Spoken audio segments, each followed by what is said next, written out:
வேண்டும் என்று சொன்னால் இந்த பாவம் செய்கின்ற பொழுது நல்லவர்களும் இருப்பார்கள். ஒரு மனிதன் பாவம் செய்து கொண்டே போகின்றான்னு சொன்னான், அவனை யாருமே திருத்தவில்லை, அவன் போற இடமெல்லாம் அல்லாஹ் கொடுக்கின்றான். இன்னும் சொல்ல போனால் ஒரு மனிதன் இருக்கின்றான் சொன்னால் அவன் தொழுகை கிடையாது, ஜகாத் கிடையாது, மார்க்கத்தினுடைய இதர கடமைகள் எதுவுமே கிடையாது. அவன் எதையெல்லாம் தேடி போகின்றானோ அவனுக்கு பணம் கிடைக்கிறது, செல்வம் கிடைக்கிறது, எல்லாமே கிடைக்கிறது, அவனுக்கு எந்த கஷ்டமும் இல்லை. ஒருவன் இருக்கின்றான், தொழுகிறான், ஜகாத் கொடுக்கிறான், தஹஜ்ஜுத் துஆ கேட்கிறான், அவனுக்கு எதையும் தேடி போகுதானோ அவனுக்கு கிடைக்கதில்லை, அவன் வறுமையிலே வாழுகிறான். அந்த நேரத்தில் அவன் சிந்திக்க கூடாது, நான் எவ்வளவோ தொழுகிறேன். மக்கள் சர்வசாதாரண பேசக்கூடிய இருக்கிறாங்க, சர்வசாதாரணமான முறையில் கேம்புகளை கூட அவன் போனா சொல்லுவான். சில மக்கள் பேசுவாங்க, என்ன ஹசரத் நானும் தான் தொழுகிறேன், எனக்கு ஒன்றும் கிடைக்குது இல்லை. அவனை பாருங்களேன், குடியும் கும்மாளமா தான் இருக்கிறான், எல்லாமே சந்தோஷமா தான் இருக்கிறான். சர்வசாதாரணமான முறையில பேசுகின்ற விஷயங்களை நம்ம கேட்கிறோம். ஆக அன்புக்குரிய சகோதரர்களே, அல்லாஹ் தஆலா அந்த மனிதனுக்கு சில வாயுகளை திறந்து விட்டானேயானால் அவன் அழிவினுடைய ஆரம்பமாக இருக்கிறது. அல்லாஹ் தஆலா எங்களுக்கு இந்த பணத்தினுடைய விஷயத்தை மூடிவிட்டானேயானால், கிடைக்காமல் மூடிவிடுவதில்லை, கிடைக்காமல் இருப்போமேயானால் அல்லாஹ்வுடைய ரஹ்மத் எங்களுக்கு இருக்குது என்பது அடையாளமாக இருக்கிறது. அவனுக்கு எங்களுக்கு நியாமத்துக்குரிய அடையாளம், அவனுக்கு நெக்கமத்துக்குரிய அடையாளம். நியாமத்து நெக்கமத்து, நெக்கமத்துன்னு சொன்னால் அழிவு, நியாமத்துன்னு சொன்னால் அருள். எனவே இது ரெண்டு நம்ம புரிஞ்சு கொள்ளணும். ஆக அன்புக்குரிய சகோதரர்களே, இந்த விஷயத்தில் நம்ம மிகவும் கவனமாக இருக்க வேண்டும். நாம மகிழ்ச்சி அடைந்து விடக்கூடாது. நாம் அல்லாஹ் தஆலா எனக்கு எந்த கஷ்டமும் இல்லை என்று மமதை மார்கட்டி மமதை எடுத்து விடக்கூடாது. புரிந்து கொள்ள வேண்டும், அழிவின் ஆரம்பத்தை நாம் எட்டிவிட்டோம். நாம் தொழுகை கிடையாது, ஜகாத் கிடையாது, இன்னொரு மார்க்க விஷயங்கள் கிடையாது. பாங்க சொன்னாலும் அதான் கேட்கிறது அசால்ட்டாக இருக்கின்றோம் சொன்னால் அதையெல்லாம் தாண்டி அல்லாஹ் தந்து கொண்டு இருக்கின்றார் சொன்னால் நாம் முதலையாற்றி கொடுப்போம், அல்லாஹ் தருகின்றார் என்று சொன்னால் அழிவினுடைய ஆரம்பமாக இருக்கிறது என்பதை புரிந்து கொள்ள வேண்டும். அன்புக்குரிய சகோதரர்களே, மிக முக்கியமான விஷயம். அதே மாதிரி பாருங்க,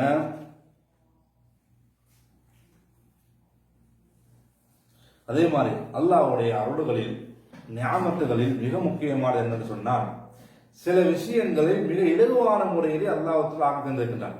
ஒரு விஷயம் மீது நியாமத்தை உதாசீனப்படுத்தி விடக்கூடாது. அல்லாஹ் தந்திருக்கின்ற அந்த நியாமத்து, அந்த அருளை நாம பால்படுத்துறது, உதாசீனப்படுத்துறது, அதாவது மிஸ்யூஸ் பண்றது, தவறான முறையில யூஸ் பண்றது, இதற்கும் அல்லாஹ் கூடியிருக்கிறது. பாருங்க, நம்ம ஒரு 10 வருஷத்துக்கு முன்னாடி அல்லது 15 வருஷத்துக்கு முன்னாடி நம்ம போய் பார்த்தோம்னு சொன்னால், அதாவது தொலைத்தொடர்பு சாதனங்களை பொறுத்தவரையில் மிக கஷ்டமாகத்தான், இந்த தொலைபேசியில கிடையாது, அப்படியா இல்லையா? ஒரு 10 வருஷத்துக்கு 15 வருஷத்துக்கு சவுதியில வாழ்ந்தவங்க அவங்க கேட்டு பார்த்தா என்ன செய்வாங்க, காகிதம் லெட்டர் அனுப்புவாங்க, அந்த லெட்டர் போய் சேர்றதுக்கு 15 நாள் பிடிக்கும், திரும்ப அங்கிருந்து வீட்டுல இருந்து பதில் வாரத்துக்கு இன்னும் 15 நாள் பிடிக்கும். சரியா, ஒரு மாச காலம் அதுக்கு வெயிட் பண்ணி தாமதப்படுத்தி பார்த்துக் கொள்கிற நிலைமை ஏற்படும். அதே மாதிரி ஏதாவது வீட்டுக்கு பேசி அனுப்பணும் சொன்னால் அந்த வீடியோ ஆடியோ கெசட்ல பேசி அனுப்பக்கூடிய ஒரு காலம் இருந்துச்சு, அப்படியா இல்லையா? ஆரம்ப காலத்துல அப்படித்தான் இருந்துச்சு. அது எவ்வளவு பெரிய கஷ்டமான காலம். அதை பேசி வச்சாச்சு, அனுப்புறதுக்கு ஆள் இல்லை, யாருக்கு அனுப்புறது? அது அனுப்பி ஒரு வருஷத்துக்கு முன்னாடி தான் யாரோ கொடுத்து அனுப்புவோம், அவங்க யாராச்சும் வந்து அனுப்புவாங்க. எனவே அந்த ஒரு தொலைத்தொடர்பை நம்ம காதுகளை கேட்கறது 2 வருஷம் 3 வருஷத்துக்கு நம்ம தாமதமாக காத்திருந்து பெற்றுக்கொள்ளக்கூடிய ஒரு காலம். ஒரு 10 வருடம், ஒரு 15-20 வருஷங்களுக்கு முன்னால எல்லாருக்கும் சர்வசாதாரணமா தெரிஞ்ச விஷயம். பாருங்க, அதெல்லாம் தாண்டி இன்றைய காலத்தை செஞ்சு பாருங்க. வாட்ஸ்அப் வந்துச்சு, ஒரு பட்டன் தட்டினா போதும், என்ன பேசணும் வராது போய் சேர்ந்தாச்சு, அப்படியே இல்லையா? ஒரு 2 வினாடிகள் கூட போகாது, 2 செகண்டுகளுக்குள்ள எங்களுடைய தகவல்களை பரிமாறுகின்ற அடிப்படையிலேயே அல்லாஹ் தஆலா இந்த தொலைத்தொடர்பு சாதனங்களை வைத்திருக்கின்றான். தொலைபேசி பேசுகிறோம், டெலிபோன்ல பேசுறோம், கதைக்கிறோம். ஆரம்ப காலம் அப்படிலாம் கிடையாது. அதே மாதிரி பயணங்களை எடுத்துக்கொண்டோம்னு சொன்னார், ஒரு 100 வருஷத்துக்கு முன்னால, ஒரு 50 வருஷத்துக்கு முன்னால, 100 வருஷம் இல்லை, ஒரு 50 வருஷத்துக்கு முன்னால நம்ம போறக்கூடிய பிரயாண வசதிகள் எல்லாம் எதுவுமே இல்லாத ஒரு ஒட்டகைகளையும் கோவேலி கழுதைகளையும் மாட்டு வண்டிகளையும் வீடுகள்ல பயணம் செஞ்ச காலம். இப்ப இலங்கையில கிராமப்புறங்கள்ல நகரப்புறங்களே தான் இந்த வாகனம், 3 வீல், வேன், கார்லாம் வர்றதுக்கு முன்னால இது வண்டி, மாட்டு வண்டி மாட்டு தானே, மாட்டு வண்டியில தான் எல்லாம் போறது வாரது. அதுதான் பெரிய சவாலுக்குரிய மிக என்னது நல்ல ஒரு வாகனமாக பயன்படுத்தப்பட்டது. இப்ப அந்த மாட்டு வண்டி மாடுதான் இருக்குது, வண்டியை காணும். அப்படிப்பட்ட காலம் மாறி மிக விரைவாக அவசரமாக எங்களுடைய பயணங்களை முடித்துக் கொள்கின்ற அடிப்படையிலேயே எல்லா விதமான உபகரணங்களும் இந்த காலத்தில் கொண்டு வரப்பட்டிருக்கிறது சொன்னால் அது மிகப்பெரிய அருளாக இருக்கிறது, மிகப்பெரிய ஞாபகத்தாக இருக்கிறது. உலகத்தினுடைய செய்திகளை உலகத்தில் எந்த திசையில எது போனாலும் உலகம் இன்று உள்ளங்கையில் வந்துவிட்டது. முடியாது இல்லையா?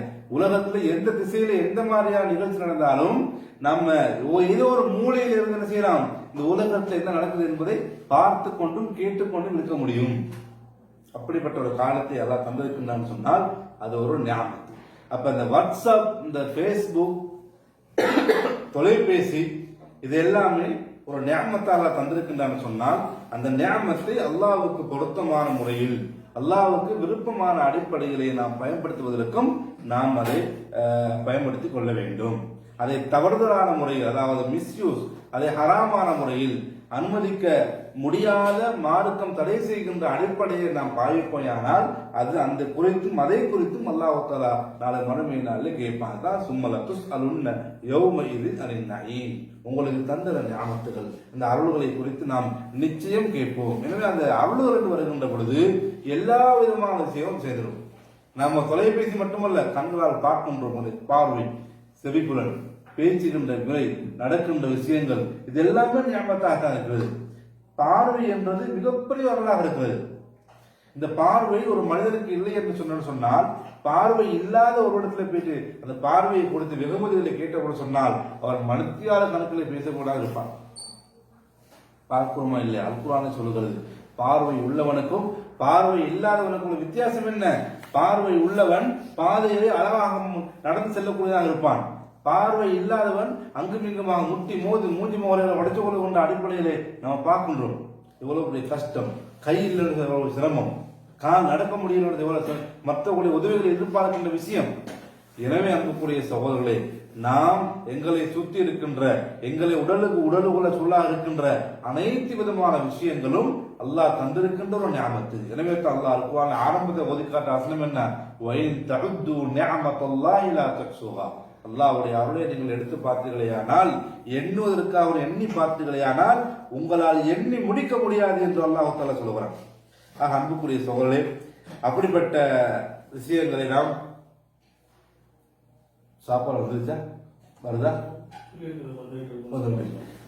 அன்புக்குரிய சகோதரர்களே, இந்த ஞாபகத் என்பது மிக முக்கியமானது. நாம் அதை உரிய முறையில் நாம் பயன்படுத்திக் கொள்ள வேண்டும். இந்த ஞாபகத்து எங்களை விட்டு போய்விட்டோம் சொன்னால், இப்படி இந்த ஞாபகத் வந்த ஞாபகத்து அது போய்விட்டு சொன்னால் அதை மீள பெறவே முடியாது. அரபுல சொல்லுவாங்க, கதுர ஞாபகத்து பாத ஜவாலிதான். ஒரு அருளுடைய ஒரு ஞாபகத்துடைய பெருமதி எப்ப விளங்கும்னு சொன்னால் அது நீங்கியதன் பின்னால். எங்கிட்ட ஒரு அம்சம் இருந்துச்சு, ஒரு காலத்துல நம்ம செல்வந்தனாக இருந்தோம், இந்த சுனாமி வந்துச்சு, எல்லாம் போயிடுச்சு, இப்ப நடுரோட்ல இருக்கிறோம். இப்ப அந்த நேரத்தில் நம்ம யோசிப்போம், அப்படியே நம்ம ஆரம்ப காலத்தில் எல்லாம் செல்வத்தை தந்திருந்தானே, செழிப்பை தந்திருந்தானே, வாய்ப்புகளை தந்திருந்தானே, எல்லாம் போயிடுச்சு, இது திரும்ப வராது. அதே மாதிரி தான் நம்மளுடைய வாலிபம், நம்ம வாலிபமாக இருக்கின்றோம். வாலிபத்தில் அல்லாஹ் தஆலா உடல் ஆரோக்கியத்தையும் சக்தியையும் பலத்தையும் தந்திருக்கின்றான். அந்த நேரத்தில் அது ஒரு மிகப்பெரிய அருள் ஞாபகம். அந்த நேரத்தில் நாம் எதையுமே செய்யாமல் வாழ்க்கையை பாழாக கழித்து விட்டோம். குடியிலையும் போதையிலையும் கலியாட்டத்திலையும் பாவமான காரியங்களிலையும் எங்களுடைய வாலிபத்தை அநியாயமான முறையில் கழித்தோமே, போய் நாம் வயோதிபம் ஆகிவிட்டோம். வாலிபம் போயிருச்சு, முடிகள் எல்லாம் நரைத்து விட்டது. நாம இப்ப என்ன செய்யறோம்? வயோதிபம் ஆகிவிட்டோம். வாலிபத்தில் செய்யக்கூடிய அந்த விஷயங்களை எல்லாம் அந்த வயோதிபத்தில் செய்ய முடியாது. எனவே அந்த நேரத்தில் நான் கவலைப்பட்டாலும் அந்த வாலிபம் மீண்டும் எங்களை வந்தடையாது.